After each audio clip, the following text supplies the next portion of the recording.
Mateus 10, 21.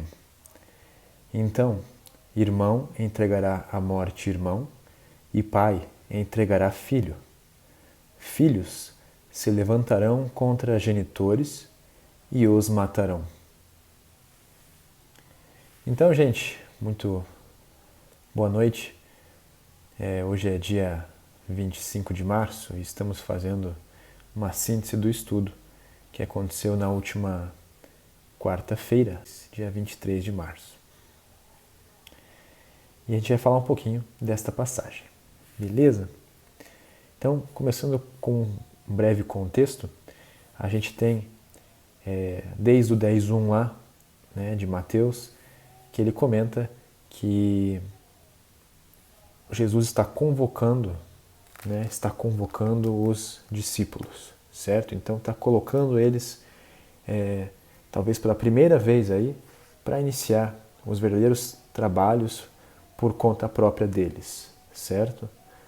E ele comenta no início deste capítulo aqui, né, que é de perseguições, que eles devem tomar cuidado com os homens, ou seja, tomar cuidado, né, aí fala, acautelai-vos dos homens, tomar cuidado com o aspecto terreno, né, que vai tentar eles, né, que vai atrair eles. O que é esse aspecto terreno? São os aspectos ainda muito materiais, aspectos muito superficiais, aspectos da vida passageira, aspectos então daquilo que é passageiro, daquilo que é transitório. Então ele começa dizendo nesse capítulo aqui, digamos assim, para tomar cuidado com esses aspectos, né? E aí ele fala na passagem anterior, no 10:20, né, que o Espírito do vosso Pai falará em vós, né, falando em vós. Não vos inquieteis, pois não sois vós os que falam, mas o Espírito do vosso Pai falando em vós. Então ele vem com essa passagem que eu já li ali no início, que então irmão entregará à morte irmão e pai entregará filho. Filhos se levantarão contra genitores e os matarão. Aqui a gente pode pegar, após essa contextualização, um aspecto externo, inicialmente, né, que a gente vê logo de início, né, que é o quê? Então, se irmão entregará à morte irmão, você já vê um golpe duro aí à fraternidade, certo? Então, a partir do momento em que a gente aqui colocado, sempre o movimento é esse, né, da gente colocar nesse caminho, né, como Jesus ele traz sou o caminho, a verdade e a vida, né, nós nos colocamos nesse caminho que ele trilhou para a gente ir se desenvolvendo. Então aqui a gente pode se colocar na figura dos discípulos, certo? Que estamos também ainda aprendendo, né? Longe da gente achar que está já de repente na altura de um discípulo, né? Talvez ainda não, talvez ainda estejamos longe, inclusive quem dirá de um apóstolo, né? Que é uma figura ainda mais próxima do Cristo. Mas o fato aqui é a gente se colocar nesse movimento para ver o que a gente precisa se desenvolver. Então, quando ele coloca essa questão de quando a gente vai ser o nosso Pai falando em nós, né? Ou seja, quando a gente tiver com essa ligação do mais alto, um pouquinho mais aprimorada em alguns momentos da nossa vida, o que acontece em muitos momentos, o que vai acontecer? A gente vai conseguir enxergar esses golpes duros à fraternidade. A gente vai ver pessoas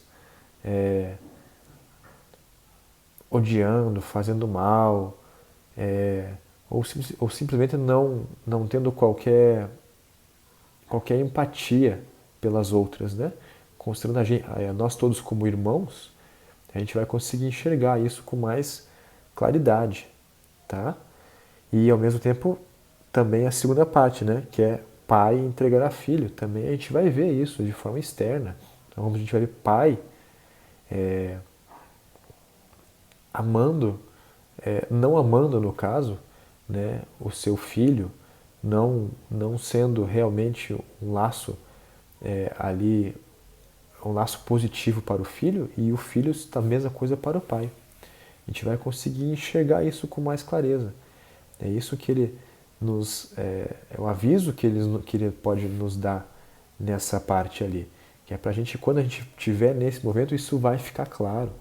Né? O mundo, as sombras do mundo, as dificuldades do mundo vão ficar muito mais concretas, né, na nossa percepção. Eu acho que é isso que ele nos traz aqui, nesse primeiro momento. E aqui a gente pode trazer dois aspectos simbólicos que no estudo de quarta-feira passada foram colocados. Né? Primeiro, essa questão de pai e filho, né? A gente pode trazer ali o que era trazido já nos 10 mandamentos, no caso aí no 5º mandamento, né? Em que nós tínhamos lá em Êxodo, né? Êxodo 20:12, honra teu pai e tua mãe, a fim de que tenhas vida longa na terra que o Senhor, o teu Deus, te dá. Então a gente vai ver, né, que lá desde os 10 mandamentos era dado como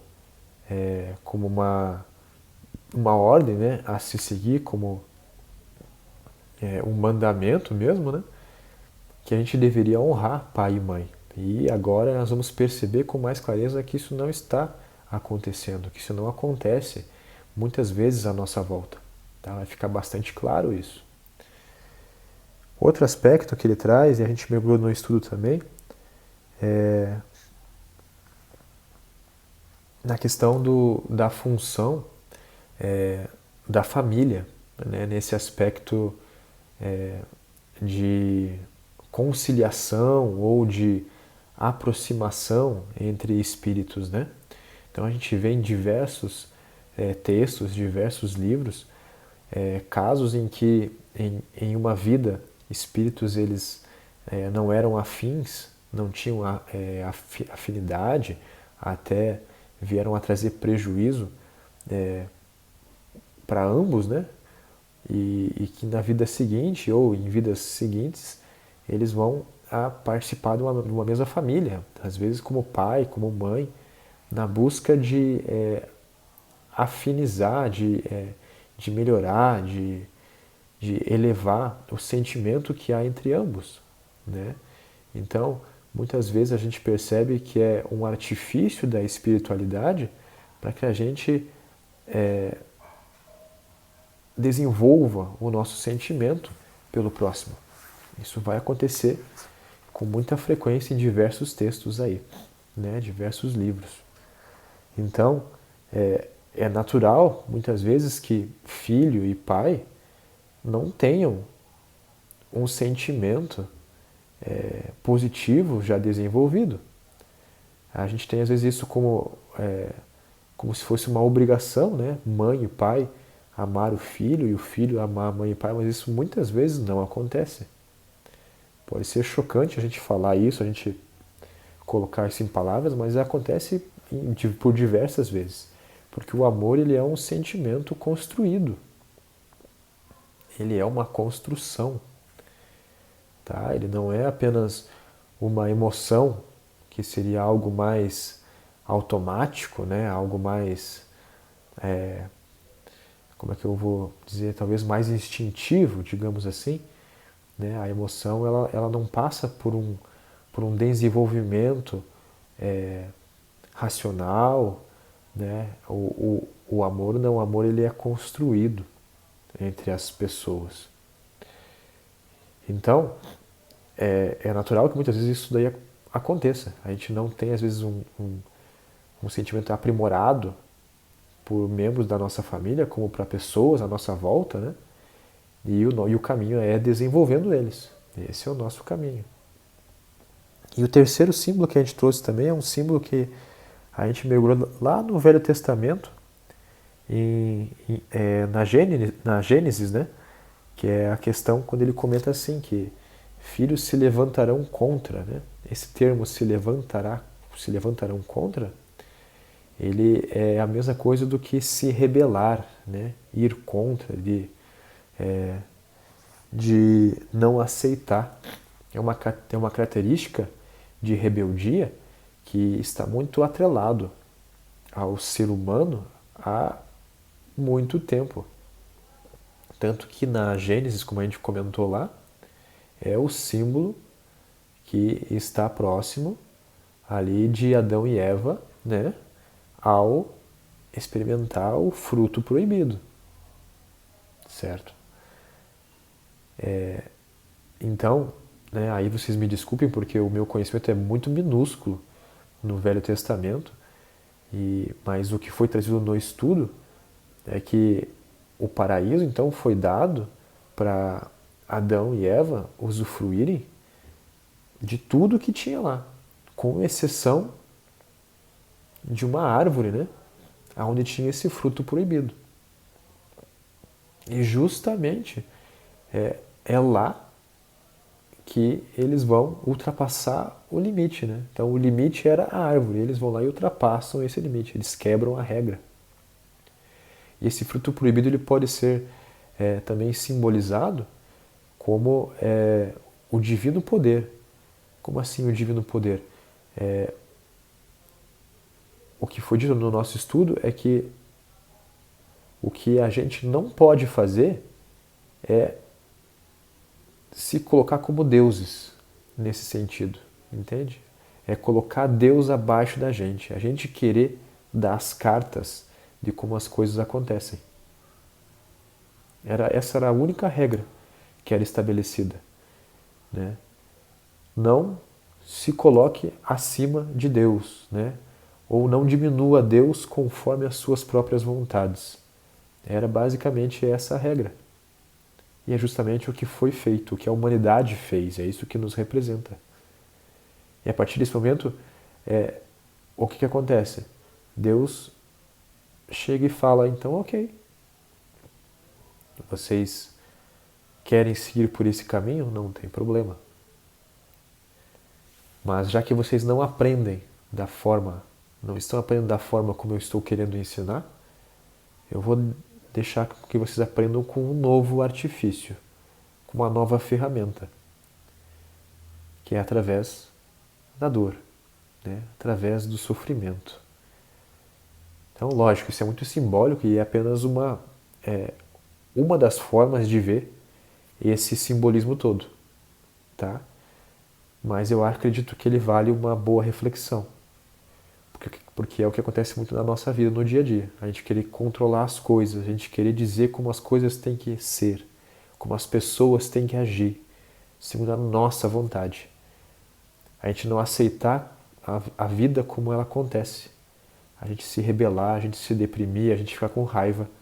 É basicamente uma característica de rebeldia, de não aceitação. Então eu acho que vale a pena uma reflexão nesse item. E aí um outro aspecto que a gente pode ver é o aspecto interno. O aspecto interno, ele pode nos levar a que tipo de consideração? Né? Que a partir do momento em que a gente começa esse movimento de acessar o nosso Deus interno, né? De deixar com que esse aspecto divino presente em nós se manifeste, reduzindo o nosso eu mais superficial, que é esse eu cheio de máscaras, esse eu que exige demais, que quer controlar, então a gente reduz ele, deixa o eu maior, interno, né, esse eu divino, transcender.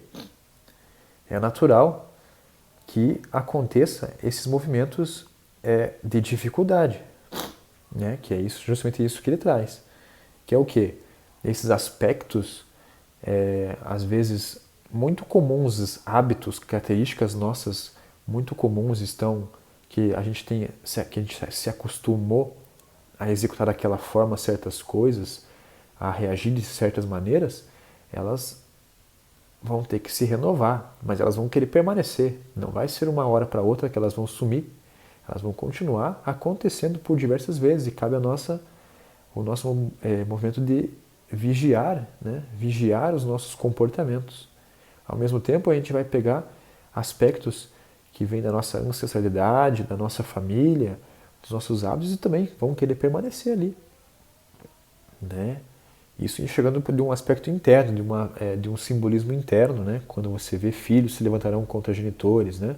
Irmão entregará irmão, que é o quê? Esses aspectos internos, digamos assim, em conflito dentro da gente.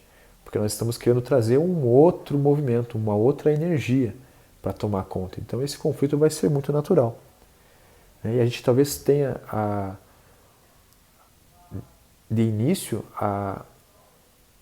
o instinto de querer pegar esses aspectos e rechaçá-los, de ou ignorá-los, ou tentar contê-los a todo custo.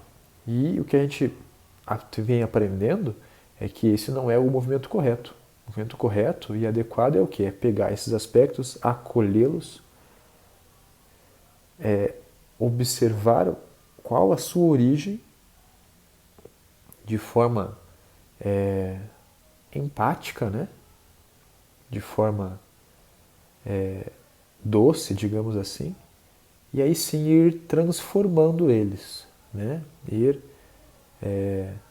renovando essas energias ali, certo?